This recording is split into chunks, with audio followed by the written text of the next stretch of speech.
ಸ್ನೇಹಿತರೆ ನಮಸ್ಕಾರ. ಮೊನ್ನೆ ನಾನು ರೀಸೆಂಟಾಗಿ ಹುಣ್ಮೆಗಂತ ಹೇಳ್ಬಿಟ್ಟು ಶ್ರೀ ರೇಣುಕಾ ಯಲ್ಲಮ್ಮ ದೇವಿ ದೇವಸ್ಥಾನಕ್ಕೆ ಹೋಗಿದ್ದೆ. ಸಾಯಂಕಾಲದ ಸಮಯದಲ್ಲಿ ನಾನು ದೇವಸ್ಥಾನದ ಪಶ್ಚಿಮ ದಿಕ್ಕಿನಲ್ಲಿ ಕುಂತಿದ್ದೆ. ಆಗ ಈ ಪಶ್ಚಿಮ ದಿಕ್ಕಿನ ಭಾಗದಿಂದ ಕೆಲವು ಆ ಕಡೆ ಗೇಟ್ ಆ ಕಡೆ ಇರ್ತಕ್ಕಂಥ ಹೋಮ್ ಗಾರ್ಡು ಮತ್ತು ಈ ಕಡೆ ಇರ್ತಕ್ಕಂಥ ಹುಡುಗ, ಇವ್ರಿಬ್ಬರು ಕೆಲಸ ನೋಡಿ, ಈ ಹುಡುಗ ದುಡ್ಡಿಸ್ಕೊಳ್ಳೋದು, ಒಳಗಡೆ ಬಿಡೋದು ಆ ಹೋಮ್ ಗಾರ್ಡು. ಒಬ್ಬರಿಗೆ ತಲಾ 300 ರೂಪಾಯಿ. ಮತ್ತು ಅದಾದಮೇಲೆ ಗೇಟ್ ಮೇಲ್ಗಡೆ ಕಾಣ್ತಕ್ಕಂಥ ಭಂಡಾರ ಅದು ಉಗ್ಗೋದು, ಅಲ್ಲಿ ಜನಗಳು ಚಿಕ್ಕ ಮಕ್ಕಳೆಲ್ಲ ಹತ್ಬಿಟ್ಟು ಅದೇ ಭಂಡಾರನ ಬಳ್ಕೊಂಡು ಹೋಗೋದು ಮತ್ತು ಮಾರೋದು.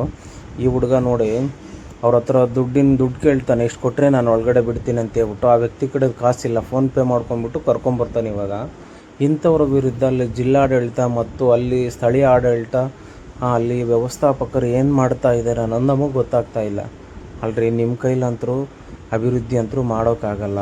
ಇಂಥ ನೀಚ ಕೆಲಸಕ್ಕೆ ಏನಕ್ಕೆ ಇಂಥವ್ರಿಗೆ ಸಪೋರ್ಟ್ ಕೊಡ್ತಾರೆ? ಇದಂತರೂ ಆಡಳಿತ ಮಾಡೋರು ಗೊತ್ತಿರೋಲ್ಲ. ಆ ಗೇಟ್ ಆ ಕಡೆ ಇರೋ ಯಾವ ಗೂಗಲ್ ನನ್ನ ಮಗ ಹೋಮ್ ಗಾರ್ಡ್ಗ ಅವನಿಗೂ ಗೊತ್ತಾಗಲ್ವೇನ್ರಿ? ಅಲ್ಲಿಂದ ಅಲ್ಲಿ ದರ್ಶನಕ್ಕೋಸ್ಕರ 3-4 ತಾಸು ಕ್ಯೂ ಅಲ್ಲಿ ನಿಂತ್ಕೊಂಡ್ಬಿಟ್ಟು ಕಾಯ್ತಾ ಇರ್ತಾರೆ ಜನಗಳು. ಈ ಥರ ಮಧ್ಯದಲ್ಲಿ ಕರ್ಕೊಂಬಂದು ದುಡ್ಡಿನ ಆಸೆಗೋಸ್ಕರ ಅವ್ರನ್ನ ಸೇರಿಸ್ಕೊಂಬಿಟ್ಟು ಮಧ್ಯದಲ್ಲಿ ಬಿಡ್ತಾರಲ್ಲ, ಹೊಟ್ಟೆಗೆ ಅನ್ನ ತಿಂತಾರ, ಏನಾದರೂ ತಿಂತಾರ?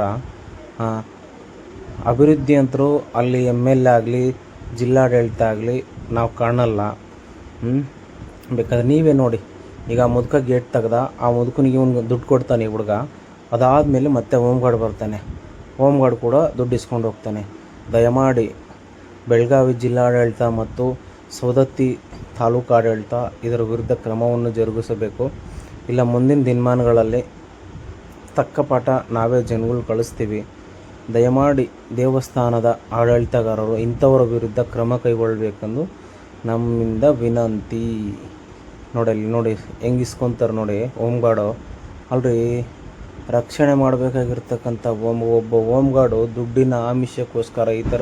ದಯಮಾಡಿ ಇಲ್ಲಿ ಸವದತ್ತಿಯ ಪೊಲೀಸ್ ಇಲಾಖೆ ಇಂಥವರ ವಿರುದ್ಧ ಕ್ರಮ ಜರುಗಿಸಬೇಕಾಗಿ ತಮ್ಮಲ್ಲಿ ವಿನಂತಿ. ಅಲ್ಲಿ ಜಿಲ್ಲಾಡಳಿತ ತಾಲೂಕು ಆಡಳಿತದಿಂದ ನಾವು ಅಭಿವೃದ್ಧಿ ಅಂತರೂ ಕಾಣಲ್ಲ. ಇಂಥವರ ವಿರುದ್ಧವಾದರೂ ಕ್ರಮವನ್ನು ಜರುಗಿಸಿ.